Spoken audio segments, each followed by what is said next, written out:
Hello DC fans, this is J.A.R. 369. Welcome back for another comparison video. Today I'll be comparing the DC Multiverse McFarlane Toys Mr. Freeze figures.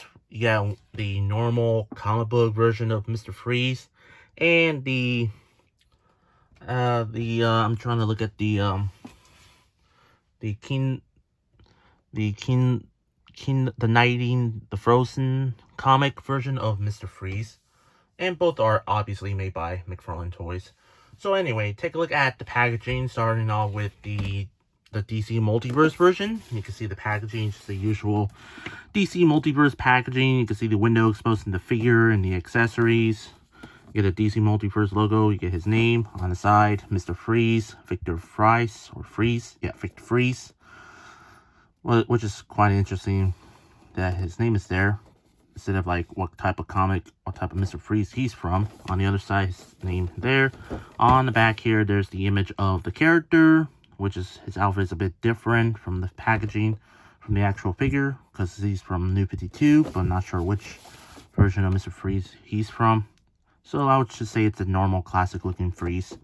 Mr. Freeze. So moving on for the DC Direct version. The DC Direct version, like, that usually came with the comic book. But when those, like, the cave people versions of Batman figures coming out, you get, like, the blister plastic packaging, like the old times. So, yeah. You can see the figure and the accessories, and there's a little bit of comic book behind him. DC Direct Mr. Freeze on the back. Nothing much, no other figures, so that's about it for this packaging. Let's take out both versions of Mr. Freeze out of their plastic prison. Here are both Mr. Freeze out of their packaging, toe-to-toe, face-to-face, well, sort of. So let's start off with the classic version of Mr. Freeze. Take a look at the head sculpt here. The head sculpt looks really good, not too bad at all. Looks exactly like how he is in the comics. Well, personally for me, I knew him from the crappy Batman and Robin movie, and also the Gotham TV show. So yeah, the head sculpt still looks good. Very classic comic book look. The dome itself looks pretty good. Well, very clear. And also it is removable, so you get up close to the without the dome. So the goggles looks good and everything. So yeah, looks good. Put back the dome on. Here, let me just do this. There we go. Take a look at his armor here. You can see it looks pretty well. Looks really cool. No pun intended. You get like some tubes there and like the little speaker thing, I believe. There's like a little gadgetry in there, and there's like a little tubes for the freeze to make him cold on the armor. And you get the shoulder pads, which are made of flexible plastic, so it doesn't hinder the articulation very well.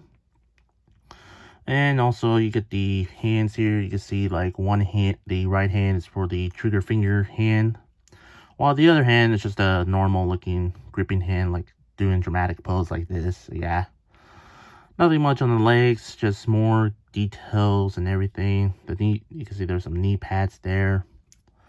Nothing much on the back. The robotic boots, something like that. You can see they look pretty cool. Pretty well done, detailed. And on the bottom, there's some legalese and two pegals on the bottom of his feet there. So yeah, for the figure itself, I say McFarlane did a really not too bad of a job with this figure. And I'm very happy we get like a classic Mr. Freeze figure. So yeah, overall for this Mr. Freeze figure, I say this is a good one. And now I'm moving on to the Batman fighting the Frozen Mr. Freeze. Yeah, the head sculpt looks pretty interesting, I would say, because instead of like a clear dome, he wears like some sort of a scuba diving type helmet. Looks pretty neat, I would say. I really liked how like you can see his red eyes there instead of like normally like supposed to be his goggles there. Yeah, you can see there's like a little oxygen thing right here. And you can see some of the icicles sticking out on the helmet there. Take a look at the arms. You can see some sculpting details there. And you get the more options, and you get the freeze bombs, I believe. I don't know. And also you get the elbow pads there. Take a look at the hands, because you can see the right hand has like the trigger finger holding hand to hold on to his freeze gun, while the other hand just a fisted hand. Take a look at the lower leg, as you can see there's like a little texturing lines there, and there's also like the knee pads painted on. The boots, nothing much, just painted silver and everything. And on the bottom, there's 2 pegals in the bottom of his feet and some legalese there as well. And also you get the back here, the little freeze gun holder here, but there's like a little peg hole that you take it out and put it in. So yeah. But still, this Mr. Freeze figure, I would think this figure looks really even better than this figure. I'm sorry, Classic Freeze. I gotta admit, this one's even cooler. So yeah. But overall, for this Mr. Freeze figure, it's a really not too bad looking figure. Now, moving on to articulation, the classic Mr. Freeze, if you take out the dome, there's a ball jointed head on there. So put back the dome in. The arms do go fully rotate, does go in and out. Upper arm rotation, double jointed elbows, rotate at each side of the elbows. The lower wrist rotation and hinge, and upwards on the wrist there as well, where there's some weight up chest rotation, waist rotation there. Legs kick forward and back, in and out. Upper leg rotation, double jointed knees. There's a upper cut poop rotation there. The ankles do rotate, pivot forward back, ankle pivot side to side, and of course toe articulation there. Just a standard DC Multiverse articulation, but you can still give him some great amount of posabilities on this Mr. Freeze figure. For this Mr. Freeze, there's a ball joint at the head. Arms fully rotate. Doesn't go fully rotate, but does go in and out. Then at the elbows, rotate. The wrists do rotate and hinge. There's some waist rotation. Legs kick forward and back, in and out. Upper leg rotation. Then at the knees, rotate. The ankles pivot forward back, and ankle pivot side to side, and of course toe articulation there. Yeah, a bit stiff to be honest, and it has like a limited of articulation, but you can still give him some amount of like posabilities on this figure. For posabilities, I'm gonna give points to the classic Mr. Freeze. Sorry, cooler version of Mr. Freeze. Now for accessories, the classic Mr. Freeze came with the actual freeze gun that you can actually put on his right hand if you could. It's very... There we go. There we go. Much better. With a little effect there on there, but it's glued on, so yeah. You can have him do this, like so. I'm pretty surprised at how Todd McFarlane just added the freeze gun. Because, you know, Warner Brothers, no gun law thing going on. Well, I'm not sure that counts. I'm not sure the freeze gun counts as an actual firearm than just like freezing people. And also he does come with a display stand like any other DC Multiverse figures. And also a trading card of the same image from the packaging. And on the back, here's his real name, Victor Freeze. Bio about the character. Go ahead, pause the video if you want to read it. So yeah.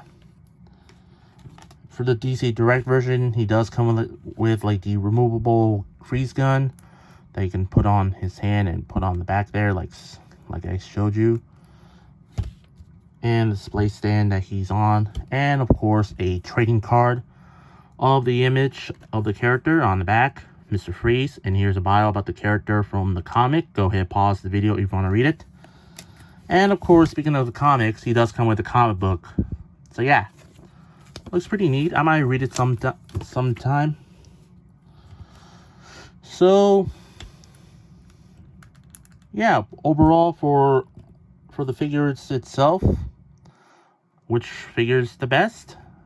Well, for the figure, for for the looks of the figure, the Mr. Freeze figure from like the classic era looks pretty good. I really do like how he looks in this McFarlane figure, but the DC Direct version looks even cooler than the DC Multiverse version does. But for the articulation, the DC Multiverse Mr. Freeze is more posability than the fighting the Frozen version of Mr. Freeze. But the sculpting on both figures look really good. There are no messy paint apps on both figures, I would say. But for my like, you know, the for winning of this figure, I'm gonna go with the classic Mr. Freeze. Even though the fighting the Frozen Mr. Freeze looks pretty cool, looks pretty good, but yeah, for posability, had to go with Mr. Freeze, the classic look. But if you're a big fan of Mr. Freeze, then I do recommend getting both figures. If you want like a more classic tradition version of Mr. Freeze, then I'll go with the DC Multiverse version. But if you like the fighting the Frozen better, then I'll go ahead and pick up this version of Mr. Freeze. But for me, I say, even though Mr. Freeze is the winner, the classic version, but I'll go with both versions. I think they look pretty cool. Yeah, the sculpting wise looks good, like I said, and also everything, the articulation on both figures. I do recommend getting some of them if you want both, or you want the classic version, go ahead, or this version, go ahead. For my rate, I'm gonna give the classic Mr. Freeze figure a 9 out of 10, and for the fighting the Frozen version of Mr. Freeze, I'll give him like an 8 out of 10, just because he has like limited articulation, but still pretty decent. And I hope you enjoyed my review or comparison video. If you did, please consider like, comment, share, and subscribe if you're new to my channel, and follow me on Instagram and Threads. Both links will be in the description down below. That's all I have to say. This is the McFarlane Toys DC Multiverse versus DC Direct Mr. Freeze figures made by McFarlane Toys, of course. And this is J.A.R. 369. Thank you very much for watching. I'll see you on my next review. And remember, keep on collecting.